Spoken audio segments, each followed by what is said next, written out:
Hello, everybody, and welcome to the Talking City podcast. My name is Dan Murphy, as ever, bringing this podcast to you from the Manchester Evening News. And with us today, as ever, is Mr. Simon Bajkowski. Si, how's it going?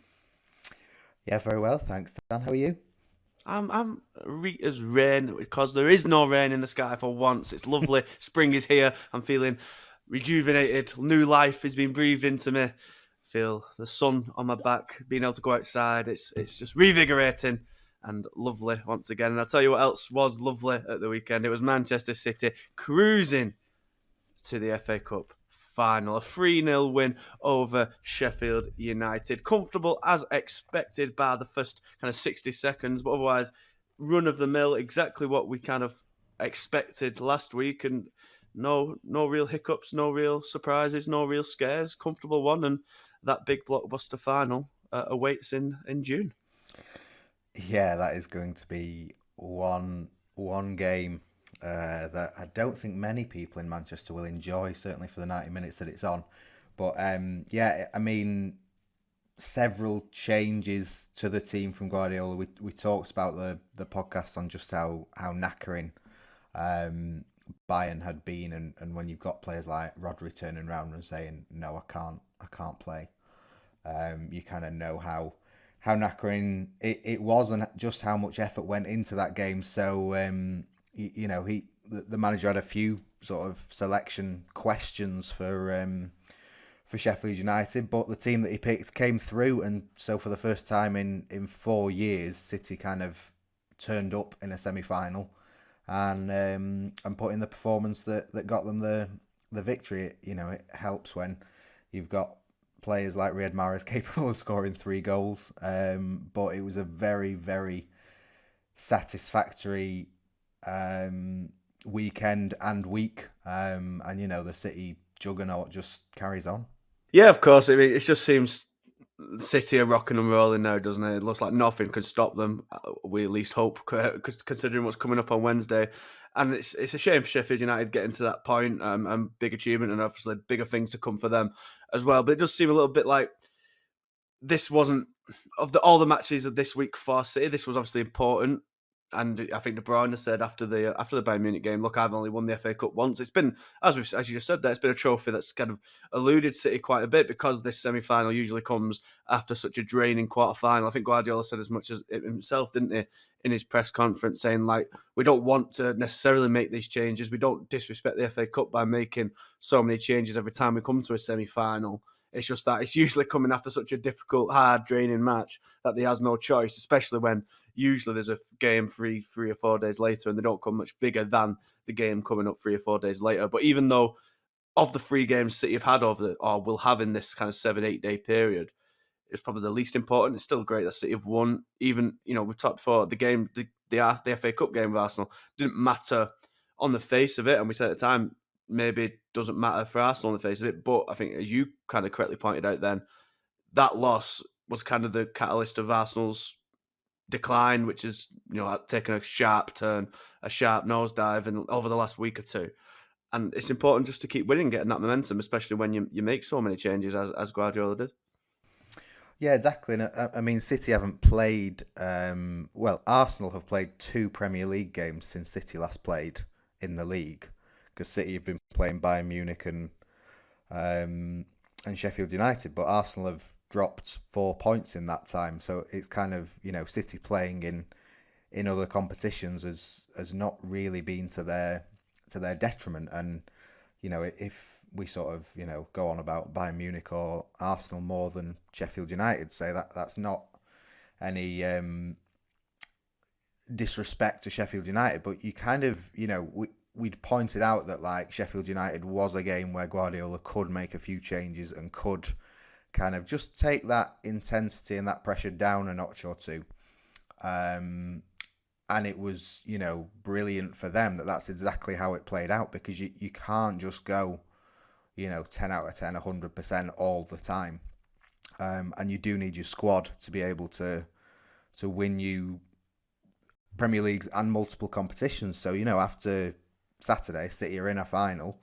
Stefan Ortega with another save at the back to sort of show he can be counted on. But Mahrez, who was so important to them in the first few months after the World Cup, and then has kind of slipped down, just saying, look, I'm here and I can score 3 goals just in case you need that. Like, if you need someone to win a game, I can do it as well.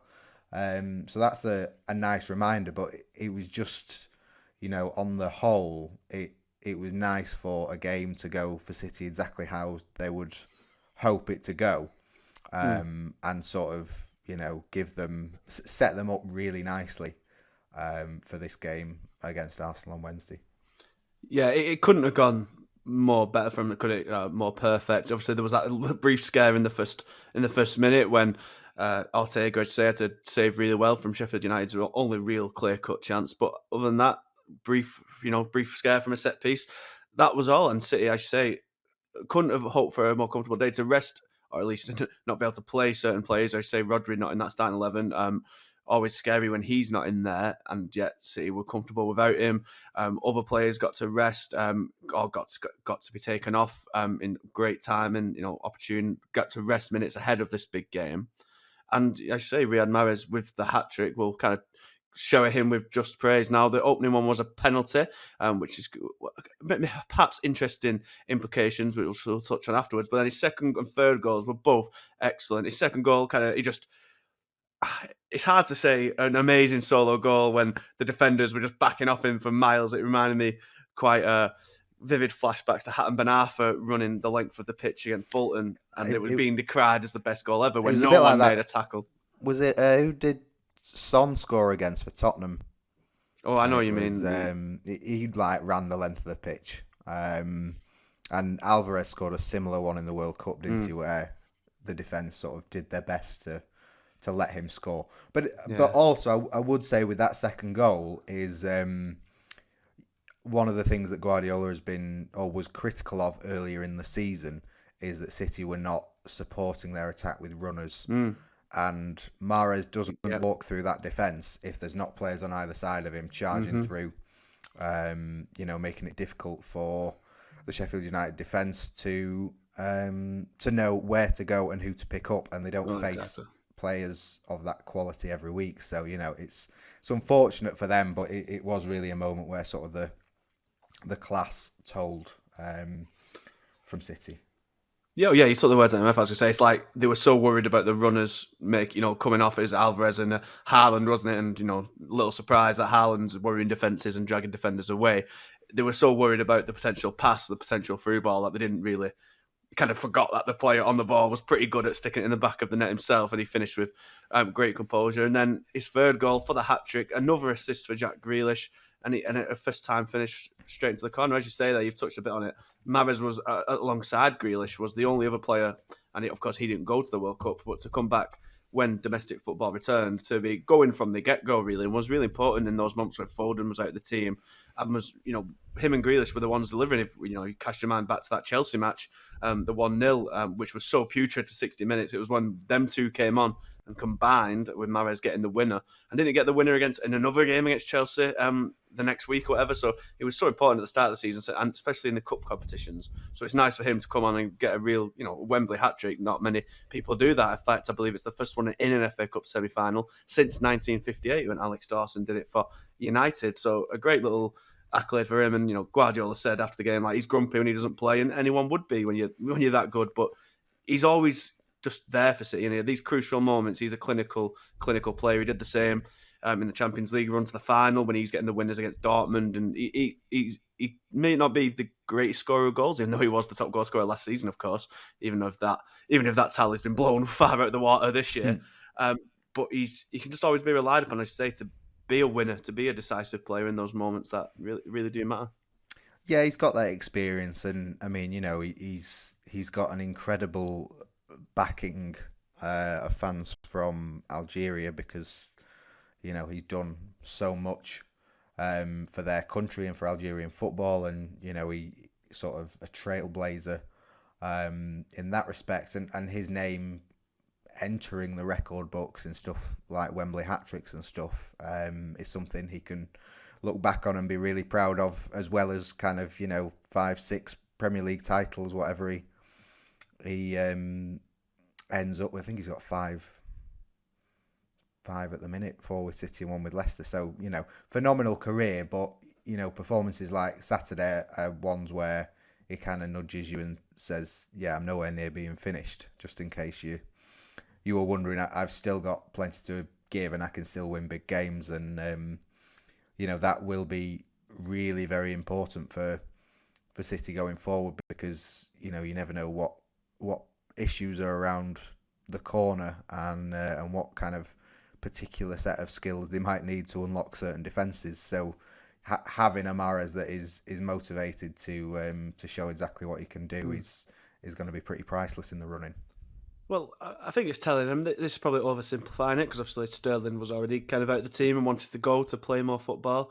But look, of an outside looking in, it was kind of between Mahrez and Sterling as the two wingers coming towards the end of the contract, all older and maybe not guaranteed starters anymore. It was between them two of which one Guardiola wanted to keep before Alvarez came in to kind of replace the one that was left. And Mahrez was the one that did stay in the end. And I think that shows his staying power, because, we praised Sterling when he left. He was such an important player for City over the years. But, he's gone to Chelsea, and Chelsea are an absolute basket case. But he hasn't kind of proven Guardiola or City wrong for not playing him more, has he? Since he's gone, he's not exactly made of kind of a bit of fool of City, like maybe Zinchenko and Jesus have done in a slight respect. That's again oversimplifying it. But Mahrez was the one who stayed when maybe a lot of people would have thought it'd be the other way around. Because I don't think Mahrez gets a lot of the appreciation he might deserve sometimes. Maybe because he's a bit languid, a bit kind of not quite as explosive or great on the ball dribbling wise. He kind of goes under the radar a little bit just for how kind of good he is and consistent he has been since he came to City. Yeah, it's I don't know if it's because kind of when he was at Leicester, he was part of that like real counter-attacking team, and City aren't so much counter-attacking. So when he's on the ball, he's got such a lovely first touch, but maybe other players move it forward a bit quicker than him, but that might be doing him a disservice. But that is kind of, I don't know, the perception you might have. But also, there's just really, really good players in his position. Foden and Grealish.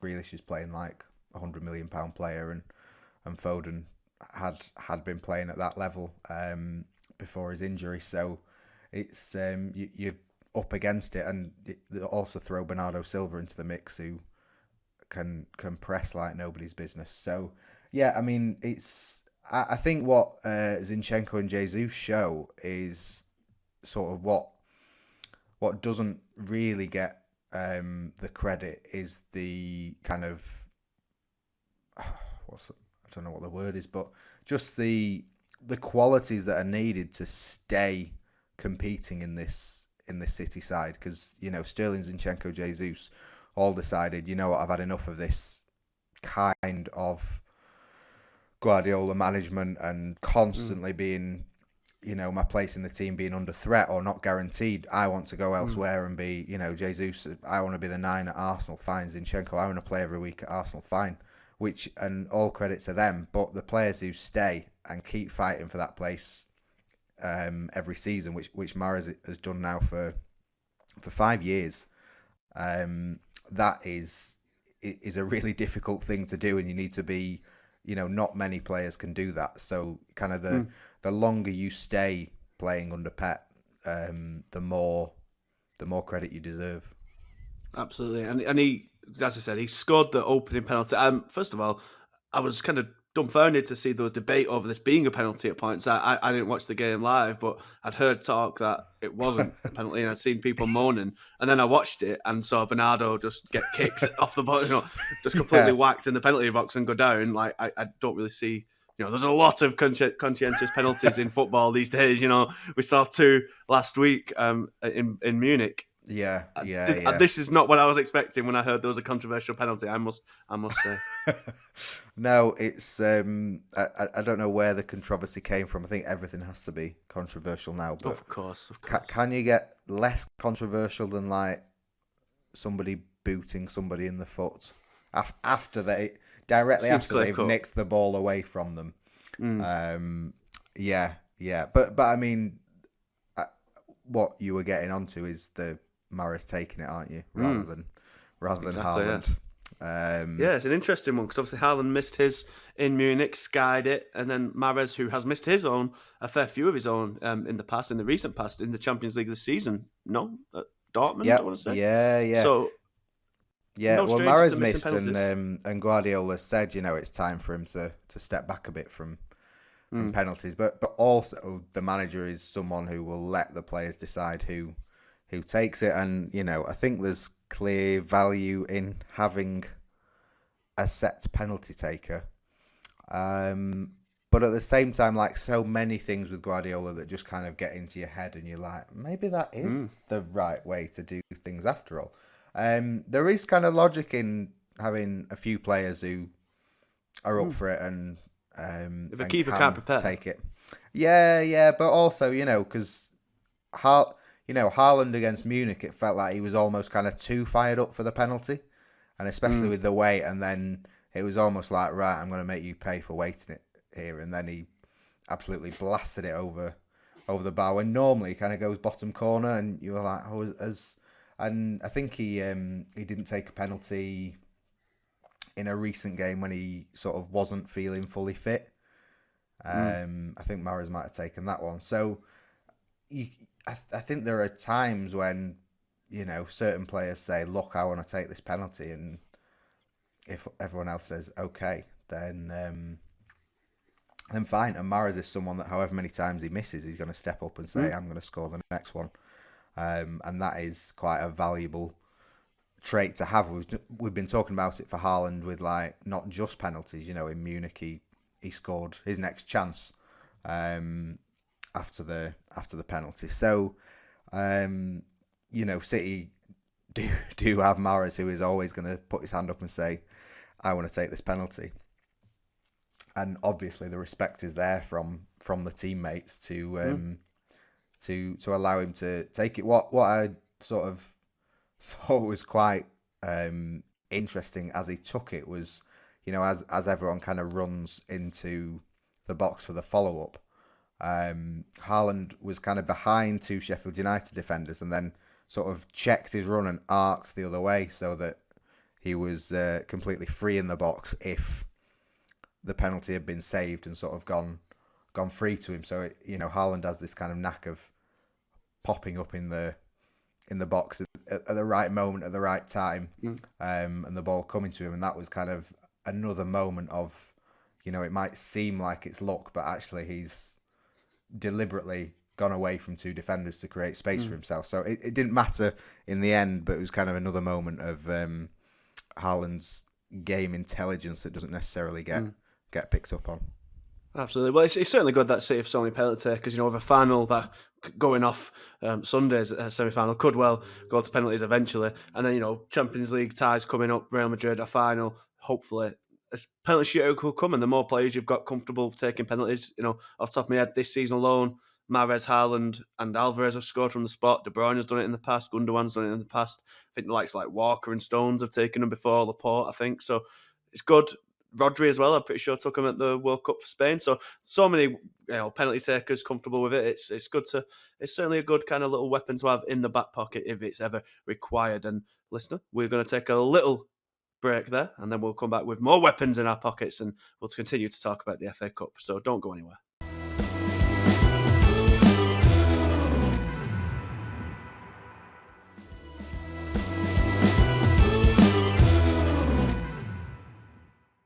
Hello there, everyone, and welcome back to the Talking City podcast. As we said, there was a lot of changes from the team. Sergio Gomez being the real surprise. I think that's, if it's not the first time he's played a full 90 minutes, it's certainly one of the very, very few. And, as you said, Stefan Ortega came in.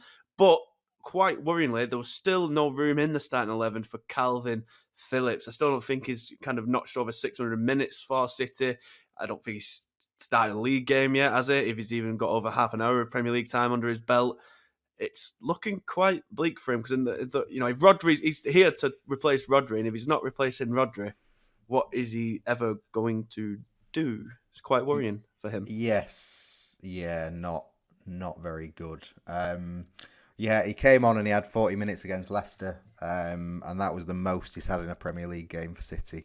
And by his own admission, he said he'd had a bit of a stinker on Match of the Day. Yeah, it really wasn't good. Like, collided with Ederson to sort of gift Leicester a goal, and just kind of, yeah, City lost their intensity with him. But it was still kind of, I think there was still an expectation that Phillips would play up until about Friday's press conference, when Guardiola was asked about him and said no, he's still not at the levels that that he needs to be. There's kind of a frustration from the City end that they're not seeing kind of the player that they bought, and obviously it's difficult for player and club. But like you say, if he can't oust Rodri from the first team, that's unfortunate. But if he can't even get a game when Rodri isn't playing, then when is he going to play? It wouldn't, you'd now be surprised if he started this season in any other game for City, because all the games are so important. Like, it's going to be Rodri, or, as Saturday showed, Ilkay Gundogan in the holding role as well. So it looks like he's kind of third choice in a band of two. So, a lot of players are better in their second season under Guardiola. So there is that. Grealish, we've spoken so well about this season. Struggled last season. Bernardo Silva didn't really make that impact in his first year. So it's not unheard of to struggle in your first season. Rodri took a long time to impress the fans. But as far as this season goes, it doesn't look like there's any kind of salvation for Phillips. Yeah, absolutely. I think, as we said, we've given so much leeway to players, and often said, like, it's usually more for attackers. But as you made the good point, if even Rodri kind of struggled his first year, and it takes so long to get used to Guardiola's demands and his such a unique methods, that maybe even Phillips, who we shouldn't forget either, has had to deal with the World Cup and was injured for a big chunk of the early start of the season. He's basically playing catch up. If even Grealish, who had a fully fit season, and Bernardo and Mahrez and Rodri, if even they need a year to get to the level they're at, a fully fit season, Phillips has basically had half a season.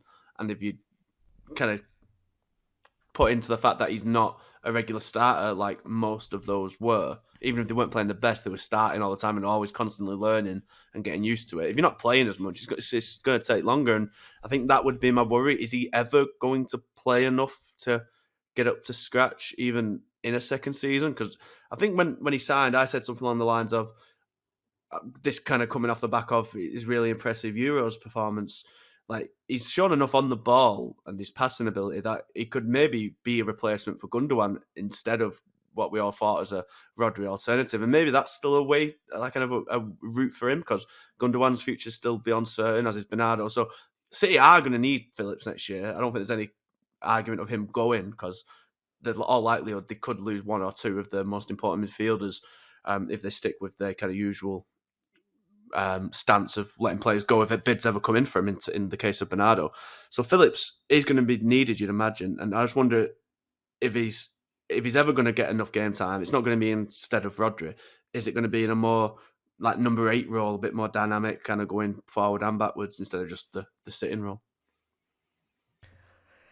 Yeah, it's hard to say, isn't it? But if they get Bellingham, no. Yeah, it's just really weird that someone who had done so well for England and continues to make squads and teams and things, and who was so essential to Leeds in the Premier League, kind of now isn't trusted to start against either Premier League teams or Championship teams. It's just been. I don't think it's been what anyone has expected. Because again, when he signed, everyone was saying, "Oh, this is great business," and what a player, what a move, and it just hasn't happened. He's never had kind of a lift-off moment. He's just always looked like he's struggling to adapt, and like you say, he's had a lot of injuries. But yeah, for the manager to sort of still be saying we're not seeing the best version of him, is kind of a worry, because it's one thing not getting into the team when you're sort of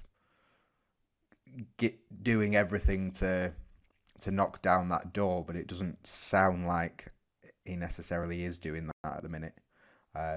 So he probably needs to concentrate on that rather than thinking about any other positions.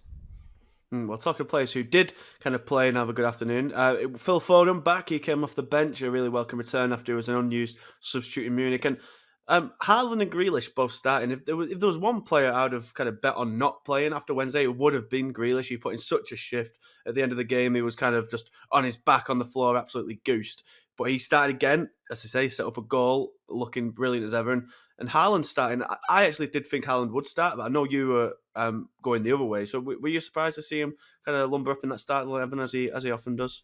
Yeah, I was. And there's a lot of Norwegian journalists who are very surprised to have seen him start so many games for City.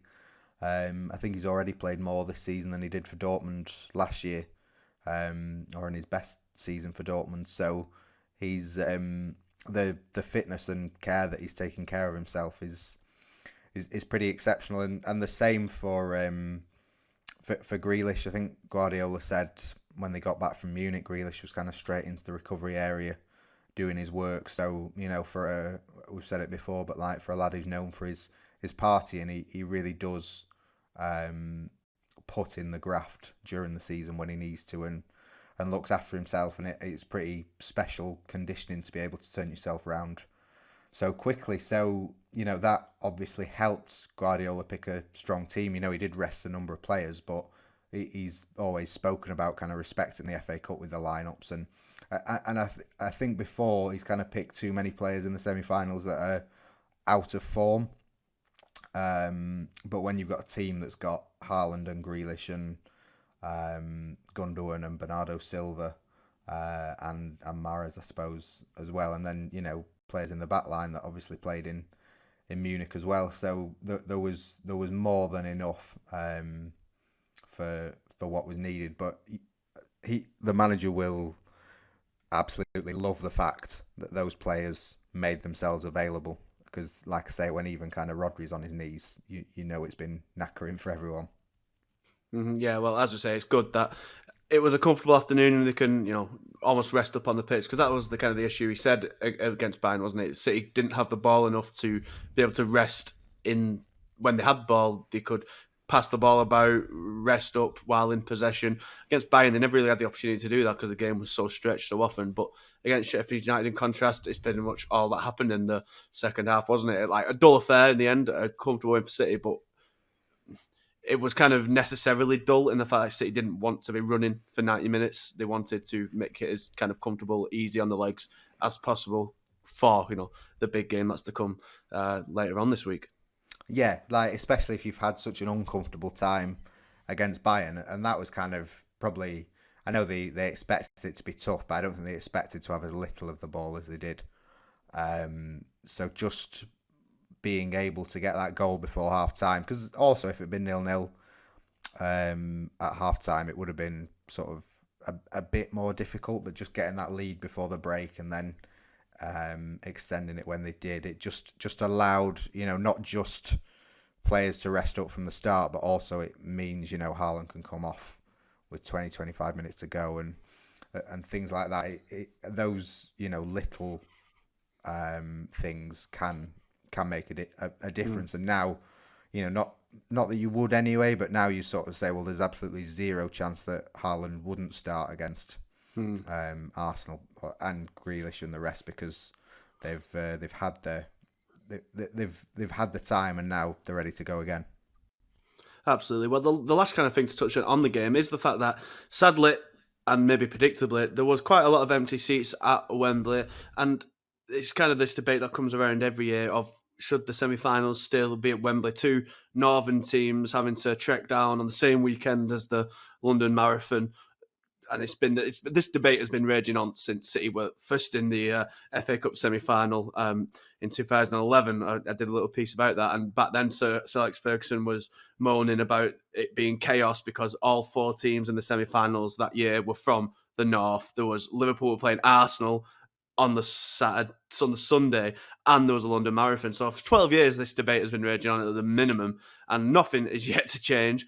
Apart from the kind of the seats for such an occasion are kind of visibly empty at times, and that's no surprise because I think I saw one City fan say something like this was his 21st trip to Wembley, and I can only imagine that since that first one in 2011. So 21 trips in 12 years. It's more than nearly 2 a season, isn't it? It's a lot of trips to the same old stadium. It might be special for the fans of clubs who don't get there very often, but for City, it's become a second home at this point, and especially now in a cost of living crisis, the cost of getting there, of potentially staying over or getting back, and your ticket and your food, drink, etc., and so on. It's ridiculous, and the fact that it's still at Wembley now. It's where do you stand on it? Because I must say I am torn as a fan of a team who doesn't go very often. If my team hadn't got there 12 years ago, I wouldn't have been able to go, and I really wish I didn't, considering what happened. But it would have been until I would have been 27, 26 until I first saw my team at Wembley, and that one went a lot better. So maybe it would have been for the best. But for some teams, it is worth it, and some because you may never get another chance. You know, those Sheffield United fans, playoffs aside, may never get to go to Wembley for quite a long time. Likewise with Brighton, even though I know they got to one relatively recently, 2018 was it? So it's a weird debate, but for teams like City and United and whatnot who go so often, I can imagine I can understand quite easily why it doesn't sell out and why some fans can't be bothered going. Yeah, I don't like the semi-finals at Wembley. I feel like it kind of takes away what makes the final special. And I quite like the idea of neutral venues. I think it sort of that creates a buzz. At the same time, it's kind of like the debate's kind of never going to change anything because it's kind of ultimately the financial commitments that the FA have got in being so committed to Wembley means that the semis have to be at Wembley, and there's no debate in it, and there's no anyone changes it. It goes into one of those things a bit like the Premier League caring about fans having to travel for late kickoffs or unreasonable kickoff times, or how like every fixture release seems to be delayed for largely unfathomable reasons to give sort of fans no real time to make plans or change plans or anything like that, and ticket pricing in general, where you kind of think, wouldn't it be really nice if these things were put under consideration, but you kind of know that there's absolutely zero chance that they will be put under consideration. So, I'm sure the final will be good, and hopefully everyone who went to the semi-final enjoyed it. But it's not something I particularly like. No, I know, but that's sadly the baffling confines of football, which continues to just do stupid things for no real reason other than money. Well, for money, yeah, exactly. The root of all evil, isn't it? But I hope it's a good job you're not Pep Guardiola though, because you might well bite my head off when I broach the next topic to you. Because we're going to get to treble talk now. I don't know, dear listeners, if you saw Guardiola's press conference on Friday when someone had the temerity to ask him about the treble, but it was very funny. I'd recommend going and watching it. But it's become even more of a possibility now, of course, and I think we called out this possibility it was you that did it. Yeah. Mate, it's tantalising. The FA Cup final with Manchester United will be June 3rd, and if City get past Real Madrid, a week later, the Champions League final will be on June 10th, and City would be facing one of the Milan clubs, AC Milan or Inter, two teams you'd expect City to beat. So, in all likelihood, or a potentially very strong likelihood, in that FA Cup final on June 3rd, United will be standing in the way of City, going to Istanbul to win the treble and providing City win the Premier League, of course. Getting a bit ahead of ourselves there. We've still got to talk about that. But United could very well be the last thing stopping their noisy neighbours from going to Istanbul and equaling their greatest ever achievement. That's going to be some occasion. Yeah, this week is a big is a big one for the treble because it feels a lot closer because of the progress in the cup competitions, but the league is still the one that, they're still 5 points behind Arsenal. However, they play Arsenal at home on Wednesday night and then play Fulham on Sunday when Arsenal's game has been moved from the weekend because of coronation, I think. Yes, that's right. They're playing Chelsea as well, aren't they? Yeah. So City could be top of the league by the end of this week if they beat Arsenal and Fulham, and they would have a game to spare, a game in hand. So that would really kind of make them real favourites for the title. Arsenal's fixture list is horrendous.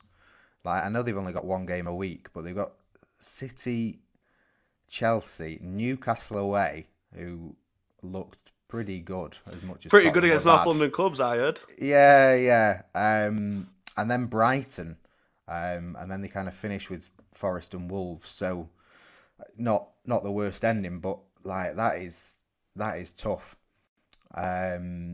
So they need every bit of kind of help and momentum they can get. So we're all talking about a treble. If Arsenal turn around and beat them on Wednesday, then we will be talking less about it. Even though kind of Arsenal need to win a lot more than City need to win now because of the way they've dropped points in recent weeks, and City have crept up on them. But yeah, I mean, City have never got this far in their treble quest. By virtue of them kind of losing every FA Cup semi-final pretty much under Guardiola, or losing another competition here and there. So it is exciting and it is worth talking about, just not worth bringing up with Pep. But I can't wait to see someone do it this week. I cannot wait. It's going to be so funny. Well, I'd do it just to take the nick. Yeah, it is a talking point. But you kind of know what answer you're going to get from him. He kind of said, I'll discuss it ahead of the Champions League final once we've won 2 cups. So maybe if they beat United in the FA Cup, having won the league, he will be very happy to discuss it then, but you sort of think he won't be. But it is very exciting, and like you teed up a few weeks ago, like what an FA Cup final.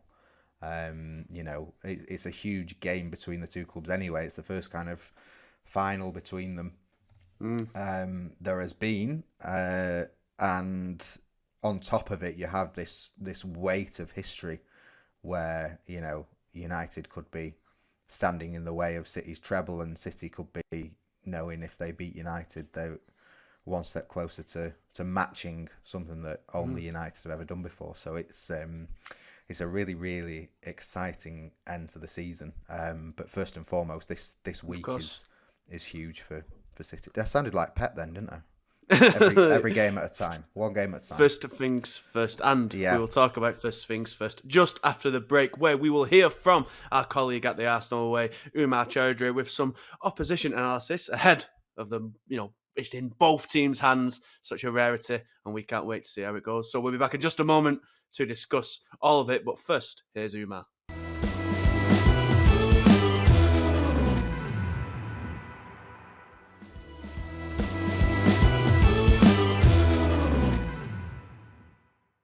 Thanks for having me on the Talking City podcast, guys. It's a big one. It is a big one on Wednesday night as Arsenal face Manchester City in a potential title decider at the Etihad Stadium. As an Arsenal fan, I'm nervous for this one. If I'm honest, I think recent results haven't helped. It seems that Mikel Arteta's side have handed the initiative back to the citizens in this title race. And to be fair, Manchester City haven't had to do much, if we're being completely and brutally honest. I think Arsenal's recent results have been poor, have not been good enough. Obviously, the 2-2 draws against Liverpool and West Ham United, respectively, not good enough, if we're being completely honest. But those things, I think, can happen away from home in a title race. But it didn't help that we were 2-0 up in both games and we were in cruise control. We were dominant, and it seemed for all the world that Arsenal were going to take 3 points in both games. But obviously, things happened. Nervousness creeped in. Arsenal got a bit edgy in moments where they probably shouldn't have. And yeah, they dropped points. But I think the recent result on Friday night was the most worrying. If you're a Manchester City fan, if you're Pep Guardiola, if you're Erling Haaland, you are essentially licking your lips because you smell blood. You look at this Arsenal team and you feel that the pressure has basically ended their hopes. We're not the favourites. Manchester City are expected to go there and get the job done, probably comprehensively. So what we have to do is we have to be defensively solid, number one. We have to play our own game, because as much as we have to look at Manchester City and stop them playing and hampering them, we can cause Manchester City problems at Etihad. We've got the likes of Bukayo Saka and Gabriel Martinelli. For me, when I look at them, they're one of the 2 best 21-year-olds in world football right now. I thought their performance against Southampton was incredible. They carried us over the line. They're probably the reason that we picked up a point from that game. You include Martin Odegaard in that. Just as good. Just as phenomenal. And these are the players that can hurt Manchester City. Obviously, there's still doubt over Nathan Ake. Nathan Ake, when he was coming up against Bukayo Saka in our previous 2 games this season against Manchester City, he kept Bukayo Saka quiet, if I'm being honest. He kept him really, really quiet. And Bukayo Saka, it seemed that he didn't enjoy playing against Nathan Ake. Because Nathan Ake, when it comes to defending one-on-one, he is solid. He is really, really solid. But obviously this talk that he may miss this game against Arsenal. Obviously he picked up the hamstring injury against Bayern Munich over in Germany in the Champions League. So that could be a positive for Arsenal. A point at the Etihad will be good for Arsenal. A win would be... There's so many superlatives that I could use, but a win will be fantastic. I will be over the moon with 3 points, because then it will be firmly back in our hands. But a draw, even though it will be back in Manchester City's hands, I still think this twist and turns to come in this title race. Manchester City still have a 2-legged Champions League affair with Real Madrid, European champions. I think that will take a lot out of them. I'm torn in terms of what formation Arteta will look to play. In the back of my mind, I'm honestly thinking back three. I think it's an opportunity for us to look to stifle this Manchester City defence. If you offer me and ask me what team I would like to play for this game against Manchester City, I'll probably go with Aaron Ramsdale in goal.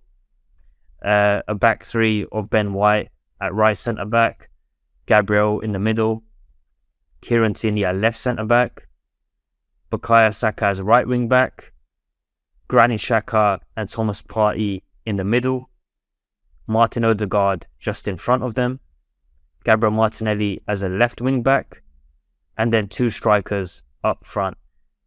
Gabriel Jesus, he picks himself, I think. The name picks itself. He's been phenomenal for Arsenal this season. And then potentially you go with Eddie Nketiah or Leandro Trossard alongside him. I think Arteta has a lot to ponder, a lot to think about in this game.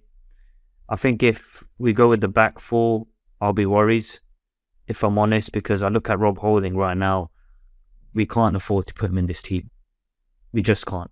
Not against Erling Haaland, because we could be in trouble and this game could be done within the space of 20 minutes, similar to what Newcastle United done to Tottenham. And Manchester City have the ability to put us to the sword, and they have done it in previous years, and they have put 5 goals past us. So we can't afford to make the same mistakes to what we have done in previous years. As an Arsenal fan, I'm going to keep the faith. I think we can go there and get a result. It needs to be one of the best performances that we've ever done. In terms of a score prediction, I'm going to go for a high-scoring 2-2 draw at Etihad. I can't see Arsenal winning. I think right now a draw I would take it any day of the week. I'll bite your hand off for it. I think a Manchester City win on Wednesday night, the title is done. It's done and dusted. A win for Arsenal, and I'm dreaming again.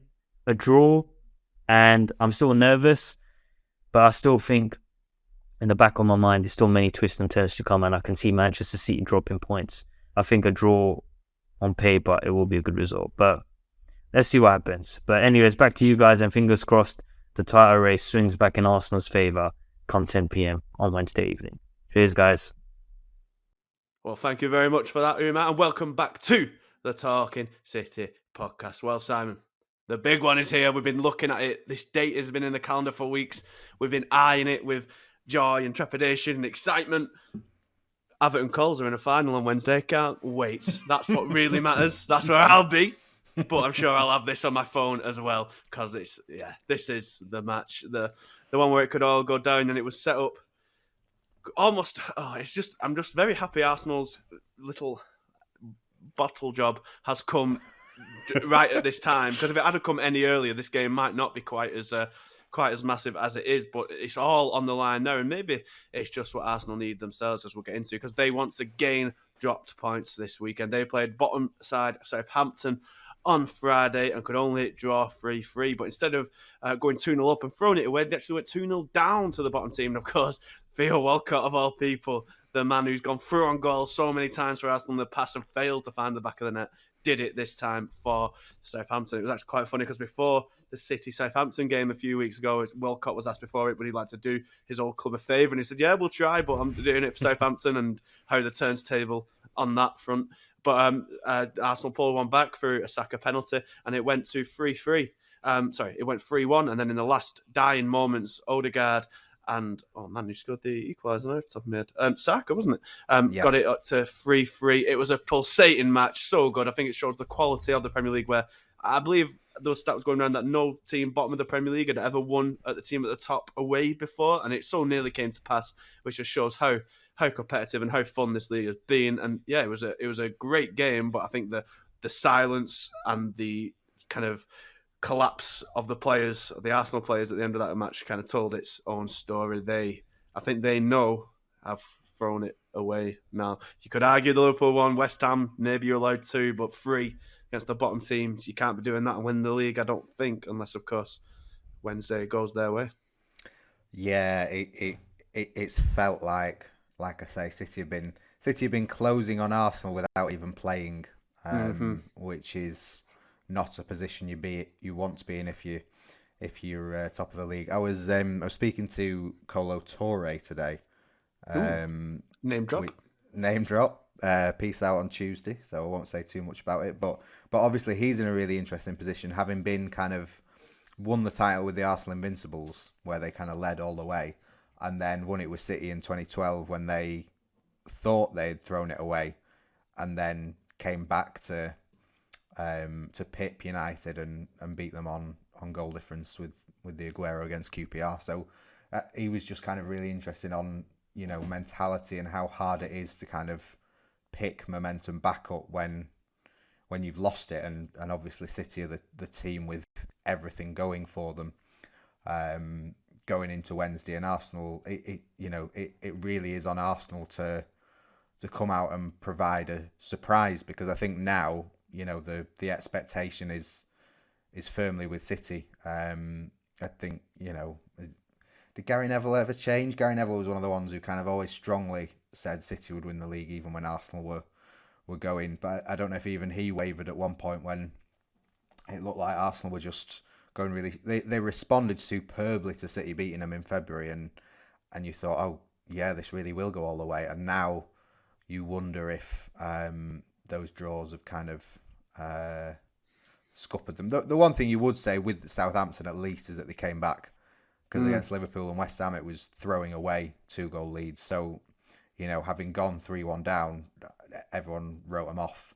And they managed to come back from 3-1 to get a 3-3, which a bit like, I think City drew with Sunderland 3-3 in the 2012 season, and it felt like a bad result, but turned out to be a really crucial point. So, Arsenal kind of have to channel whatever they conjured up in the final 5 minutes and put that over 95 against City. Yeah, it was a remarkable final 10 minutes of that match. I don't think the Emirates has ever been that loud unless there was a gig there or something, because it was just a cacophony of noise. It was quite spine-tingling to watch, and if they can kind of, as you say, replicate that sort of atmosphere, the travelling fans at the Etihad, it'd be quite something. But it's a game they should have really gone on to win, even in that situation, and maybe that was why it was such a deflation. They had the chances to win it in that 8 minutes of added time, and Southampton hanging on by the skin of their teeth because, of course, they need those points as well. Yeah, I say it was an excellent match, and I do wonder now if the City game's kind of coming at the good time for Arsenal in a way, because it's boom or bust for Arsenal now, isn't it? They're in a position where the win, and it is theirs, isn't it? And that the boost it could give them, they're not quite at the point yet where even winning it wouldn't matter that much. It's still, as I said before this, it's in both teams' hands, and both of them just need to win all their games. And Arsenal still can do it. They've had 3 draws. They've not actually lost. They've had 3 draws. Disappointing, heartbreaking in a lot of senses.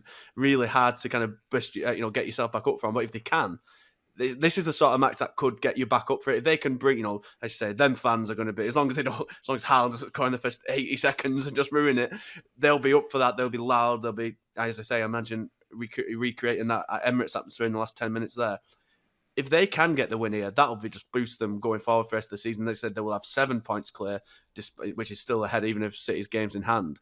And if they lose anyway. So it's almost as if they've got nothing to lose now. It's boom or bust, do it or don't. And I think it's got the makings now of just a thrilling match. And it's really going to be intriguing how City go about it. Do they try and, kind of like the Bayern game, kind of play it a bit stretched and try and do them with their kind of superior attacking might, especially when Arsenal's defence is going to be without William Saliba, a massive loss, because you imagine Erling Haaland is rubbing his lips at the thought of coming up against, and it pains me to say it as a Bolton boy, but Rob Holding. I do not think he's in for a very good afternoon. But Arsenal, in the same breath, have great attacking talent of their own, so it's got the makings of an absolutely all-timer. I like the idea of Haaland rubbing his lips. That was a great...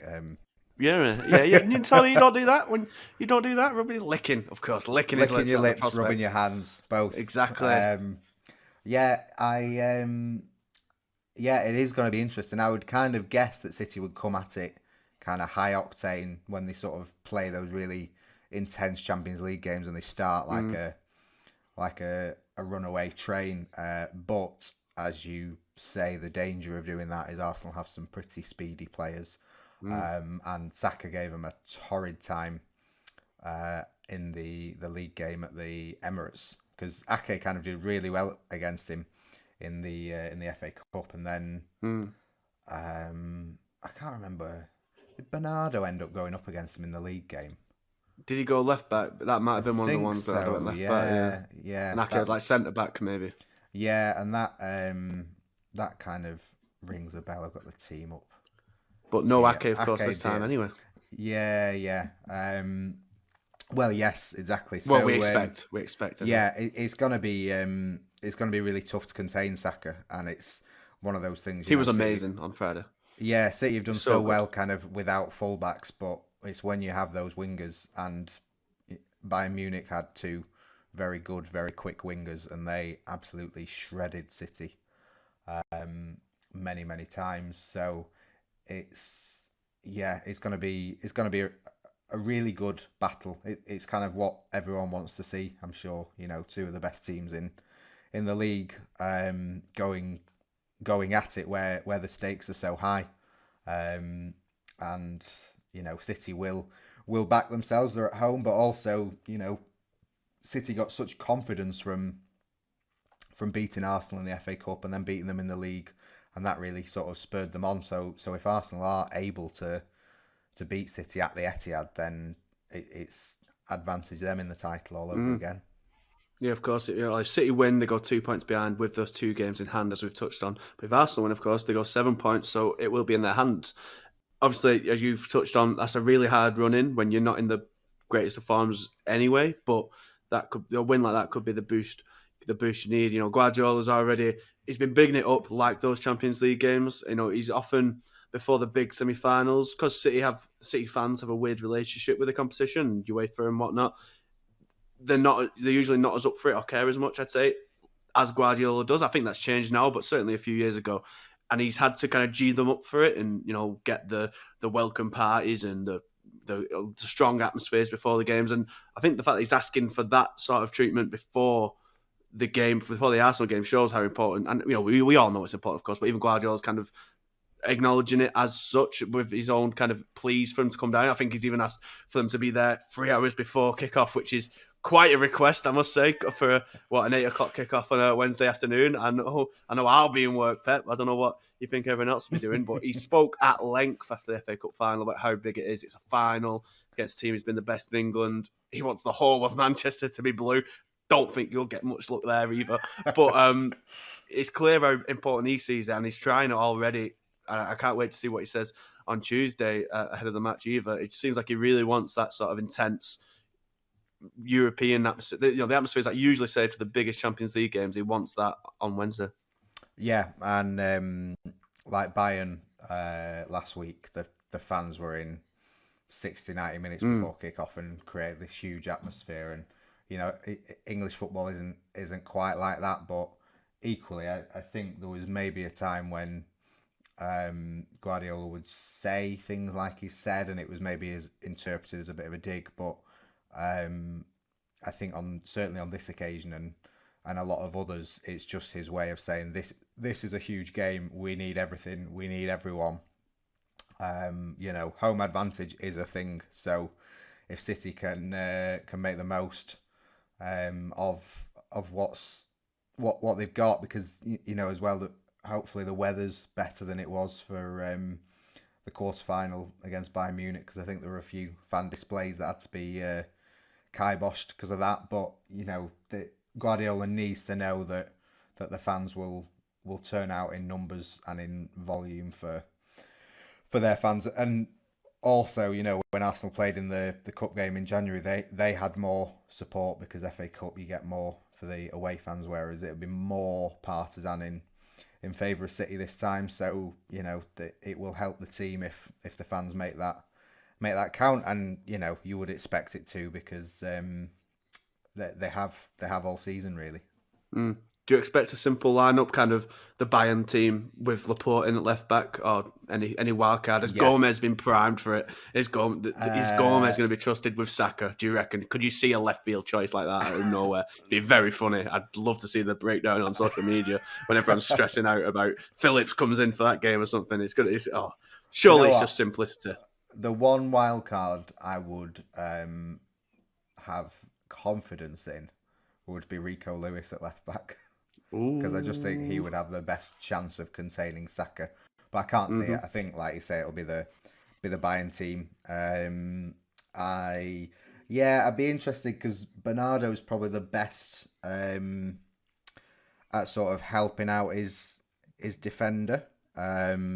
So whether Bernardo might move to the left, but then Grealish has made the left his own, and is also very good and hardworking, and maybe a bit of English teammate rivalry can spur Grealish on against Saka.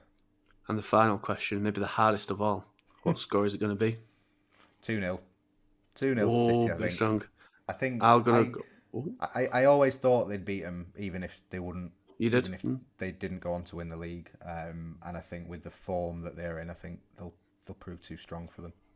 I'm going to go 3-1, and let's see how it all plays out. It's going to be the big one. We waited so long for it, and it's finally here. It's like Christmas. We can't wait to watch it. We can't wait to talk about it later on this week. But for now, ladies and gentlemen, that has been the Talking City podcast. Thank you all very much for listening. If you want to watch this in living colour and see me rub my lips in anticipation of Wednesday's game, you can just go over to YouTube, Manchester Evening News /Manchester City. And of course, for all the build up to the match, all the coverage of it live in action, and all the fallout, you know where to go. It's manchestereveningnews.co.uk/Manchester City. You can get it all our articles and stories straight into your feeds on Twitter @ManCityMen and Facebook Manchester Evening News /Man City. As I say, we'll be back hopefully later on this week to be talking about an amazing game and hopefully a good result for City in the quest for that treble. But until then, ladies and gentlemen, thank you for listening. It's goodbye for now.